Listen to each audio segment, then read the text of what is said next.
Hello chess friends and welcome to your Zart of Chess channel and welcome back to the Norway Chess tournament in 2024 that's going on now in the beautiful town of Stavanger in Norway.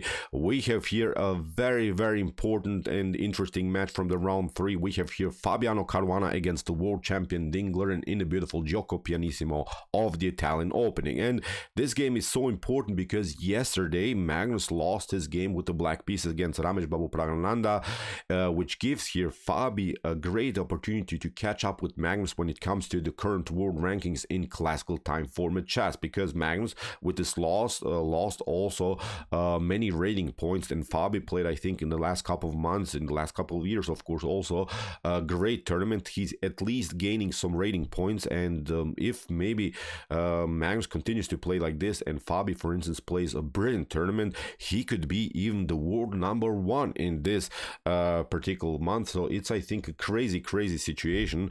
I couldn't even imagine that Magnus could lose in 2024 his world #1 rankings in classical time format chess, but you see, many things are changing. Magnus is not playing so often this classical time format events.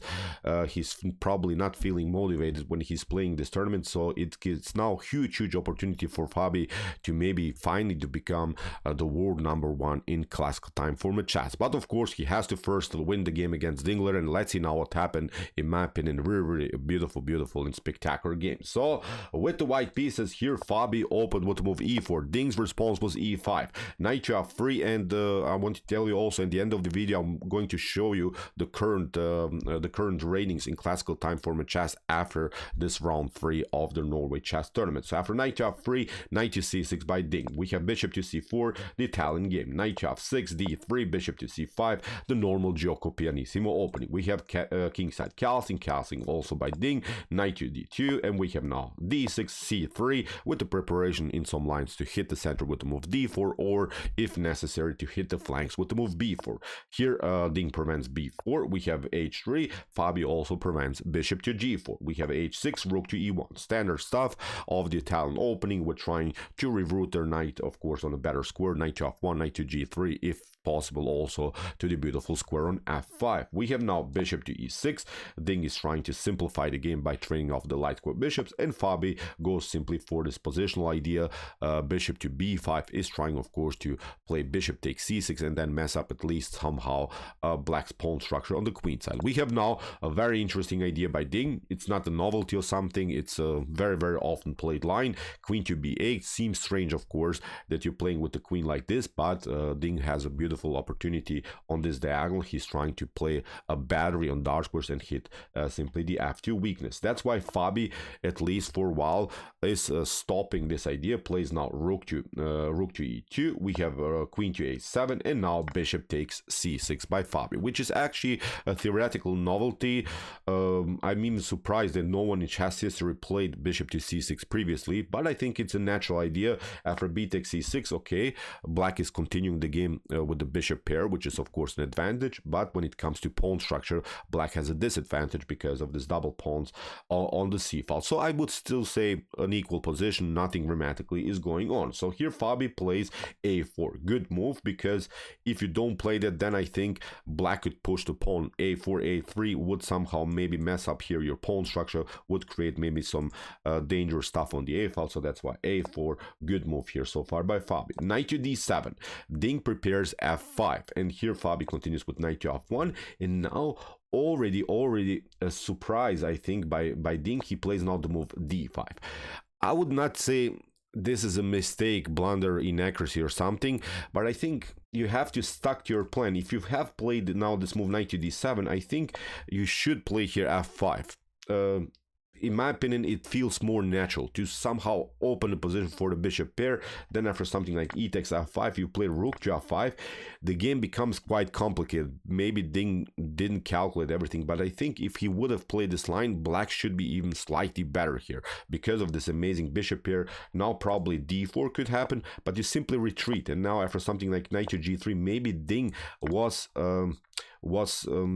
not satisfied with the potential d takes e5 that Fabi could have played, but actually you don't have to worry. You just open here the position against the f2 square. So that's why I think it was more important for Ding to open the f file than to maybe open the center with the move d5. Okay, as I said, still it's an equal position, but I think with f5 Ding could have played here very an aggressive method. He should here be as I said, simply slightly better. So after knight to f1, d5 by Ding, breaking and entering in the center of the board, nothing lost so far. But now Fabi plays, of course, a beautiful counterattack here in the center of the board with the move d4. E takes d4, knight to d4, queen to b6 here by Ding, continue the pressure on the queen side. Although bishop to d4 is also pretty solid, I think. Then after c takes d4, we have opposite colored bishops. It's hard to win those games, even if you try here something like e5 to get the space advantage, then c5 could happen. So the bishop is also dangerous on this side of the board. So maybe bishop to d4 immediately was slightly better here for Ding, but after knight to d4, queen to b6, he played now bishop to e3. Bishop takes d4 now by Ding loses, I think, an extra tempo, because after bishop to d4 you lost now a move with the queen. You have to again step back. Unnecessary maneuver by the queen, I think, here by Ding. Here Fabi is, I think, again slightly better in the position. So Ding goes for e takes Fabi goes with e takes d5, which is a very interesting idea because there are already several tactical traps if Ding doesn't react correctly here. After e takes d5, what you should not do is to play bishop to d5, and Ding didn't play it, but I wanted to show you how really beautiful the position is. If you play bishop to d5, then we have this one, bishop takes g7. You're trying maybe king to g7, then c4. If you play bishop to c4, then we have here this one, queen to d4, and again the bishop is lost. So even if you try, I don't know, bishop to e6 to retreat, then we play queen to d4. Although you're down a piece, look at this, the rook is coming through the square a3 in a spectacular way into the game. Rook to g3, huge threat, and I think the game could be lost after a couple more moves. So that's why great choice by Ding so far to play c takes d5, somehow trying, of course, also to play the move c5 and have a good expansion here in the center of the board. So after c takes d5, Fabi continues with knight to g3, rook from a to e8, including now all of the pieces into the attack, and now Fabi makes, I think, his first tiny little inaccuracy in the game. He plays now queen to d2, which is nothing lost. Again, the position should be pretty equal, but the more aggressive approach would be obviously f4 with the preparation to play f5. If you're trying something like c5, you retreat, and if black prevents now the move f5 by himself by pushing the opponent to f5, then look at this bishop on e6 would be just bad piece through the whole game. I think the bishop could not be improved in the next couple of moves. Even if you play c4, for instance, here, if you expand, then the bishop could come here on d4. So unpleasant game it would be for black to play for sure. I'm not saying it's losing or something, but f4 had to be played, I think, here by Fabi, at least provoking the move f5 by black. But okay, queen to d2, pretty equal position. Again, we have now c5 by Ding, we have bishop to e3, and now king to h7. And I'm sure that 90% of any players would play now king to h7, but there is now really a spectacular line that I wanted to show that only, I think, the Stockfish engine can see. King to h7 is, I think, still pretty equal for both sides, but look at this. After bishop to h3 that Ding could have played, the game becomes so crazy. This is just a crazy really Stockfish line. Look at this. Then black is challenging this way, bishop to h6, because if you play g takes h3 here, then the knight is coming into the game. Look at this, knight to f3, you're trying maybe to get the king out, then the queen is coming here, then knight to g3, knight to h4. Very dangerous position here for white. So bishop to h3 would be here the best move actually for Ding, but it leads into complications. As I said, white can also play bishop takes h6, then after something like rook takes e2, look at this, just a crazy Stockfish line. Rook takes e2, you're trying queen to g5, black is forced to play the move g6, you're trying to take the rook, but now queen takes b2. Look how Ding could have played, but of course no one can play like the latest version of Stockfish. Look at this, the knight is hanging, the rook is hanging, you have to play something like rook to c1, now you pick up the knight, now the rook is taken, now we pick up this one, you're trying this one, knight to f8, and after queen to d5, the game should be still pretty equal because white's king is more endangered, vulnerable of course to some checks, and I think this should be a draw after a couple more moves. But Ding didn't see this really epic line. It's of course understandable because no one can play really like the best chess engines in the world. So that's why king to h7, still the Stockfish engine at home that I use says this is an inaccuracy, but I would still say nothing dramatically is going on. Still it's an equal position, opposite colored bishops. If many pieces are off the board, if we reach maybe the fully endgame stage, this should be, I think, a draw for both sides. We have rook from a to e1. Fabi continues to pressure on the e file. Queen to c6 by Ding, and now bishop to f4. Not really the optimal move here by Fabi. What we should do in this position is actually to break and enter with the move b4.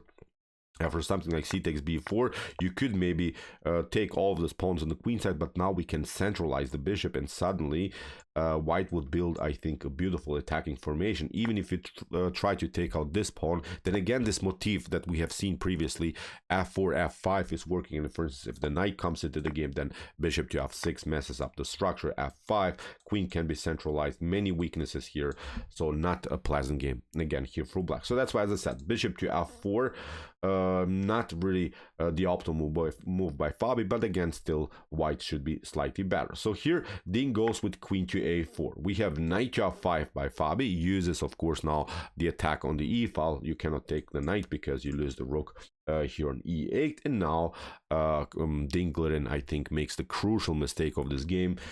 If Ding plays here, for instance, something like rook to g8, the game should be pretty equal because Ding has to use now a new defender here in front of black's king.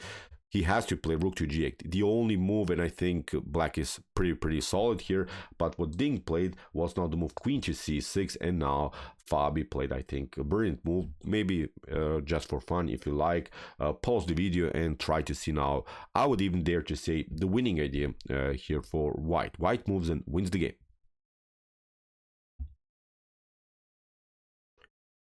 Okay. Here Fabi plays, of course, knight takes g7. Simply breaks and enters here in black's camp. Look at this, king to g7, bishop to h6, king to h7, bishop to f8, and now Ding again doesn't play the best move here. He has to play knight to f8, but then still after rook to e5, things are getting very dangerous. The heavy artillery is coming, the king is endangered, so I would still say completely winning position here for white. But after bishop to f8, rook to f8 has been played now by Ding, and now Fabi goes with the queen to g5. We have rook to e8, sort of must move here by Ding, because if you play here rook to g8 to somehow defend this position, then there is this tactic, queen to h4, you go like this, and then there is a beautiful rook to e6. When the rook is not on the e file, then rook takes e6 is working, because after f takes e6, the queen is coming, then you lose this one. Rook to h6 is a threat, and I think you have to give up now. Simply here the queen for the rook, and again game over, I would say, here for black. But after queen to g5, Ding sees that, he plays now rook to e8, connects now the rook to the bishop. We have now a brilliant move here by Fabi, c4, great follow-up, because if you play here now something like d4 or d takes c4, let's see, d4, you're trying maybe to push the pawn further, then there is now beautiful square for the rook to e4, and rook to h4 is obviously winning again the game here for white. Even if you try here knight to f8, then there is this problem, c takes d5, queen to d5, queen to d5, bishop to d5, and now you lose the rook on the e file. Great move here by Fabi, c4, and I think it's really game over. Ding tried rook to b8, and again the same pattern, the same motif that we have seen previously, rook to e6, and in this particular position Ding Liren resigned. Let's see again, f takes e6, then queen comes here, and again with this rook to e6 idea, the heavy artillery is coming through, and the king is simply dead. So great game by Fabiano Caruana. Great sacrifice on g7. Let's see now what's the most important thing, the current ratings on classical time format chess. Look at this now. Magnus Carlsen has now 2,822 rating points. Fabiano Caruana has 2,808 rating points, which is really crazy. 14 points only between the two of them, which is not something that cannot be called. I think here, look at this. Fabi plays an outstanding tournament. He played so far 2 draws and 1 winning game in classical time format chess, which is really great. Who knows if the tournament continues like this? If Magnus doesn't play his best chess, he could be maybe soon the world number 2 in classical time format chess. Fabi has now great opportunity. As I said, this is really epic what's going on, because I don't think that no one could imagine that this could happen in 2024, at least in the early 2024. Magnus has now to be really serious about his games, because I'm not sure how he is motivated to play even this classical time format games. He's more motivated to play blitz, bullet, rapid chess. As he mentioned, he doesn't want to play so many classical time format tournaments, but as I said, it's now maybe Fabiano Caruana's time to be finally the world number 1 in classical time format chess. So okay, I hope that you enjoyed this game. I really enjoyed it a lot. Interesting ideas of the Italian opening. I think we have seen many great ideas. If you want to see some other games that we have covered so far from this event, check out also our game from yesterday, Praggnanandhaa versus Magnus Carlsen. And if you want to maybe see sharper, brutal, epic chess, check out also our commented chess games played by computers, with some beautiful games played by Stallfish, Alpha Zero, and many more. And if you like this content, hit the subscribe button. See you soon with some more videos, and what do we say in the end? Chess is the best, of course.